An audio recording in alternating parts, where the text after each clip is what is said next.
thing, but do you remember when you met the first time, Louise, and what your emotions, reactions were?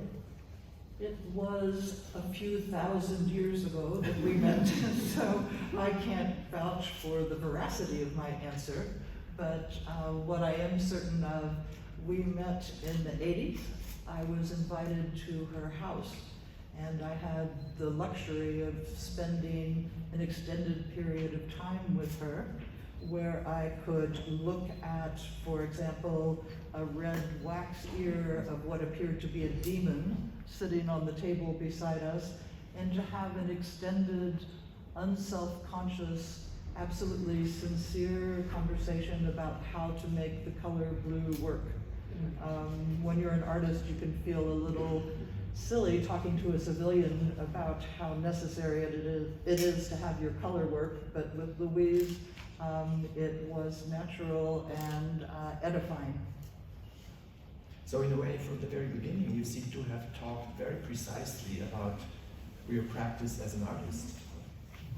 It's one thing I knew that we should share. No sense talking about the weather when granted an audience. So I tried to explain a little bit what this exhibition looks like or what it is about, but maybe you can explain how you came up with a structure that is absolutely not chronological. How did you develop this? The structure was developed over any number of years of fretting over how to make it good enough. Bourgeois sets a high standard, so I was at moments terrified of doing something not commensurate with her practice. We went to a number of approaches so that hopefully in each gallery there's something very different. In some galleries it's quiet and largely dedicated to a single series, a single theme. Sublimation, for example. I do recommend sublimation for most people. In other rooms, we tried to reflect what I would see when I would go to her house, which was an enormous wealth of projects started, projects abandoned, a bookshelf full of what one really should read and understand. So some galleries are utterly full to the ceilings. It's good you have high ceilings. Maybe that indicates that there, I think you've already kind of imagined or guessed from what Jenny just said, that this is in many ways an unconventional show, also for our guards, because things are not always under these kind of cases. There's lots of small objects. You can get very close as a visitor, and we hope you will all respect that and not do things that we hope nobody will do.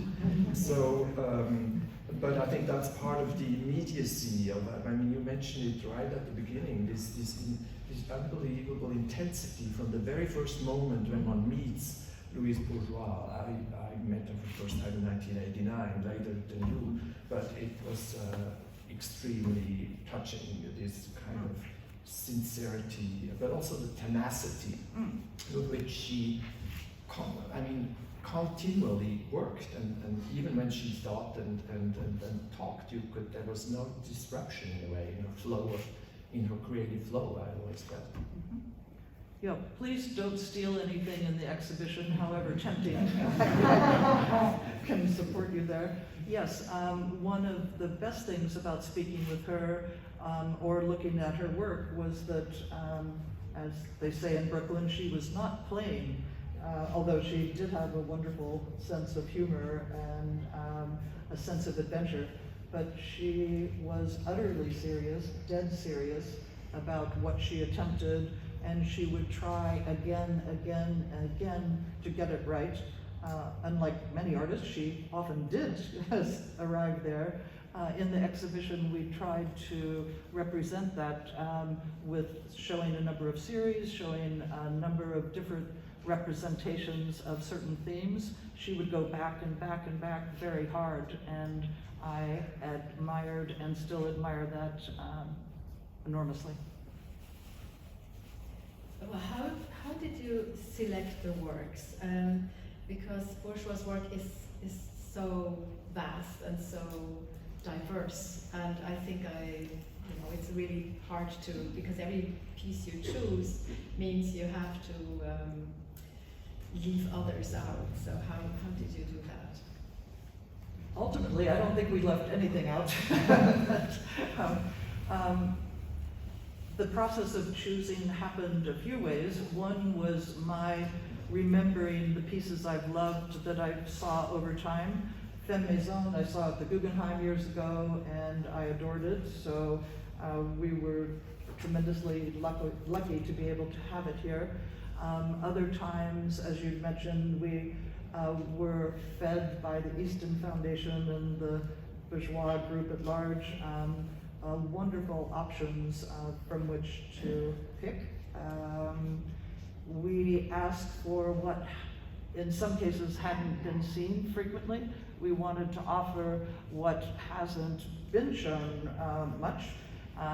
We went deep into the writing. She worked incessantly on her art, and she wrote when she couldn't sleep. So we had a treasure trove. So you will see more writing than can be absorbed in one visit. Please come back. And more art than any one human ever should have been able to make. And then our concentration was how to hang it so that, again, there would be a difference from room to room, and so the hanging itself might invite increased concentration other than, oh, I hope I get out of here soon. Anita mentioned Tucson, which is a stunning piece, a kind of it's a shocking piece in many ways, a very powerful piece. I hope you will see it. It's not something that has been shown in Europe much, maybe not, I don't know, ever. But it's a powerful piece, as Anita has already said a few things about it.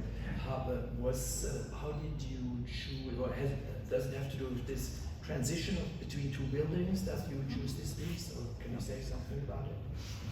I was intrigued by the passageway, and I thought that needed more than decorating. So how fortunate to have access to this utterly terrifying, dirty piece that is a bit funny too, just a little bit. And there's a bit of voyeurism. You can look at its windows, and it makes noises, and it has lights. What's not to adore?